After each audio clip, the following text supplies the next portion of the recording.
She's never cared about this family. She only cares about herself. My mother said that into a microphone. At my own graduation dinner, I was sitting at the end of the table when she said it. 31 years old, just finished my master's degree at night while working full-time.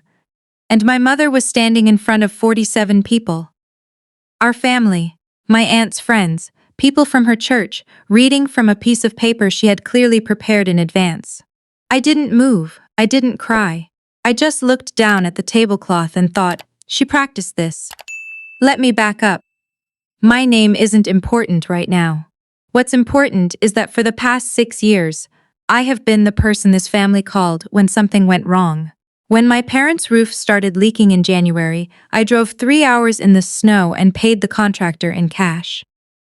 When my younger brother totaled his car 2 days before starting his new job, I lent him $4,000 and told him to pay me back whenever. He never did. When my grandmother's assisted living fees went up, I quietly added $200 a month to what my parents were already sending her, except my parents weren't sending anything. I found that out 18 months later when Grandma Bebev mentioned it over the phone, confused about why her account only ever showed deposits from me. I work in hospital administration. I am not rich. But I'm stable, I'm careful with money, and I don't have kids. That last part seems to matter a great deal to my family, because they've decided it means I have an infinite supply of resources to share. It started small, the way it always does. A loan here, a bill there. My mom asking if I could just cover the electric this month because things are tight. My dad saying he'd pay me back for the new water heater as soon as tax season came around. Tax season came and went. I never brought it up. I'm not confrontational by nature. I was raised to keep the peace. And I kept it. And kept it. And kept it. Until 6 years of keeping peace had cost me somewhere in the neighborhood of $40,000. And nobody in my family seemed to think that was unusual. Meanwhile, I enrolled in a graduate program. I went part-time because I couldn't afford to quit my job. I took classes on Tuesday and Thursday evenings, and every other weekend, and I wrote my thesis on a laptop that was 4 years old and sometimes overheated if I had too many tabs open. I didn't tell my family much about it. They knew I was taking some classes, but I don't think any of them understood what that meant or how long it had been going on. The week I defended my thesis, my brother called to ask if I could cover his half of a birthday gift for Dad. $25. I sent it. 3 weeks after I graduated, my aunt, my mother's older sister, called to say she wanted to throw me a dinner. A celebration, she said. You deserve it. She asked if I'd be comfortable with family, maybe some of her friends, people who'd watched me grow up. I said yes. It sounded lovely. I was tired, and I hadn't celebrated anything in a long time.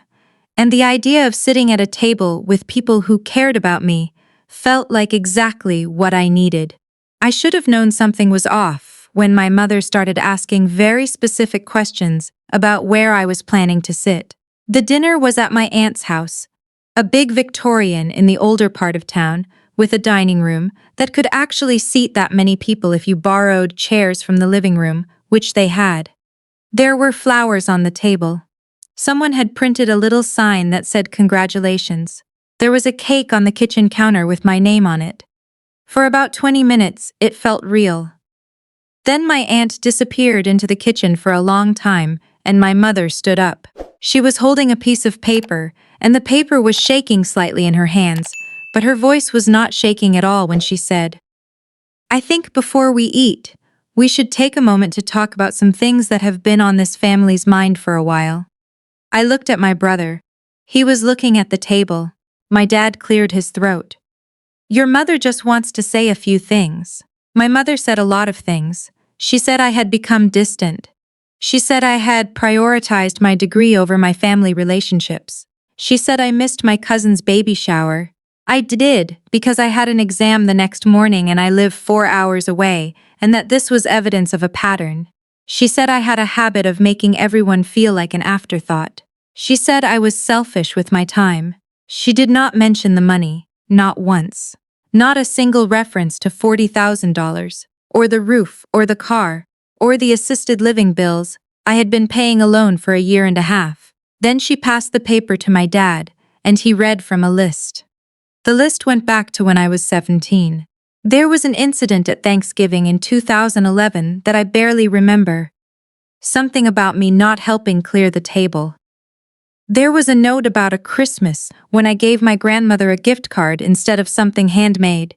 There was a reference to the time I told my mother I couldn't come home for a long weekend because I had a work deadline, and she had apparently documented this as evidence of choosing work over family. People were nodding. Some of my aunt's church friends were nodding. A woman named, I think, Patrice, who I had met maybe twice in my life, was looking at me with an expression of deep, sincere concern.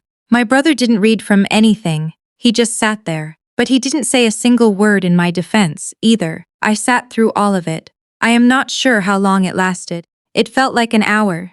It was probably 15 minutes. But I sat through all of it without saying anything.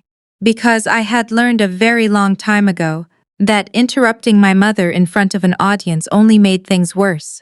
And also something had gone very still inside me. Still in the way that things go still just before you make a decision. The thing is, I had been in that dining room for 20 minutes before my mother stood up. And in those 20 minutes, before the dinner felt strange, before the questions about seating and the disappearing aunt, I had gone to the bathroom. On the way back, I passed through the hallway where my mother had left her bag. I wasn't snooping, I was just walking past. But the paper was sitting right on top, the one she was holding now, and I saw enough to understand what was coming. So I had taken out my phone, I had opened the voice memo app, and I had set it on the table next to my water glass, face down, where it looked like I'd just put my phone down the way people do. The recording had been going for 22 minutes when my mother finally stopped talking and looked at me expectantly, and my dad said, "We hope you understand this comes from a place of love." I looked at my phone, I looked at the screen. The red bar was still pulsing. I picked it up. "I need to say a few things too," I said. My mother started to say something about letting the moment breathe, but I kept going. "I want to start with Grandma Bev," I said. "Mom, Dad, how much did you send to her facility last month?" Silence. "Because I've been sending $200 a month to cover her fees since March of last year. The facility sends me receipts. I have all of them. I'm happy to show anyone here who's interested." My mother said, "This isn't about money." "You're right," I said. "It's about character. So let's talk about character." I looked at my brother. "The $4,000 I lent you for the car. Do you want to tell everyone what the repayment plan was, or should I?" He looked up for the first time since the dinner started. He looked genuinely surprised, which surprised me, because I had always assumed he knew exactly what he was doing. "And the roof," I said, looking at my dad. "January. I drove 6 hours round trip and paid the contractor $2,200 in cash. You told me it was a loan. You told me you'd pay me back before spring. Dad, it's been 18 months. My father opened his mouth, closed it. "I don't bring these things up because I don't want to keep score," I said. "I have never wanted to keep score, but I did keep records, because I work in administration. It's kind of what I do." I set my phone on the table, screen up this time. The recording was still going. "This dinner was introduced to me as a celebration," I said. "I drove 3 hours to be here. I thought my family wanted to celebrate something I worked very hard for a very long time, largely alone. And instead I sat here and listened to a list of grievances going back to 2011. I looked at Patrice and the other women I didn't know. "I'm sorry you had to witness this, I genuinely am." My aunt came out of the kitchen then. She had clearly been listening from the doorway because she wasn't holding anything. No dish, no platter. She had just come to stand in the entrance with her arms crossed and an expression I couldn't quite read. She said, "Sit down, everyone just sit down." My mother said my name in a warning tone. My aunt said, "No, let her finish." I hadn't expected that. I had to take a second. "I'm not going to do this anymore," I said. "Any of it. I love all of you, that's not the issue. But I have spent 6 years being the person this family leans on, and the person this family criticizes, and I can't keep doing both. So I'm going to finish my dinner if that's okay. It's my dinner, supposedly, and then I'm going to go home, and I'm going to think about what I want the next chapter to look like. I sat down. Nobody said anything for a long time. Then my aunt walked into the kitchen and came back with 2 plates, and set one in front of me and one in front of herself and sat down and said, "The chicken's going to get cold." And that was that. Dinner was the quietest meal I've ever sat through. My mother didn't eat much. My dad kept starting sentences and not finishing them. My brother ate quickly and left early, saying something about a drive. The church women talked to each other in low voices. At some point, someone cut the cake and passed pieces around, and I ate mine because I had driven 3 hours, and I wasn't going to let them have the cake too. I left around 8. My aunt walked me to my car. We stood in the driveway for a minute in the dark and she said, "I didn't know what she was planning. I want you to know that." I believed her. I still believe her, she said. I thought it was going to be a real dinner. It was real, I said, just not the kind she had in mind. She hugged me for a long time. She said she was proud of me. She said she meant the dinner, the degree, all of it. I drove home with the recording on my phone, and the leftovers my aunt had wrapped up and put in a bag, because she said I looked like I hadn't been eating enough, which was probably true. That night I sat at my kitchen table, and I did not cry. I had expected to cry. Instead, I felt something closer to tired, a very deep, very old tired, the kind that doesn't go away with sleep. I opened my laptop and I looked at my bank statements. I added up everything. I don't know why I had never done it all at once before. I had the individual records, the contractor invoice, the Venmo transfers, the receipts from the assisted living facility, screenshots of the bank transfers. I had all of it. I just had never put it in one place. The number was higher than I remembered. It was higher than I had told the room. I sat with that number for a while. Then I closed the laptop and went to bed. In the morning, I sent 3 emails. The first was to the assisted living facility, updating the payment instructions. Going forward, my parents would need to make their own arrangements for any supplemental support. I CC'd the facility's billing coordinator. The second was to my bank, setting up a new account that my family didn't have the routing number for. I transferred my direct deposit. The third was to my mother. It was not a long email. I told her I loved her. I told her I wasn't ready to talk yet.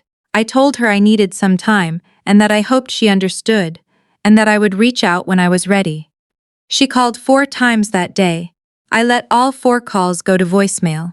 The voicemails ranged from apologetic to confused to, by the 4th one, more defensive than anything else.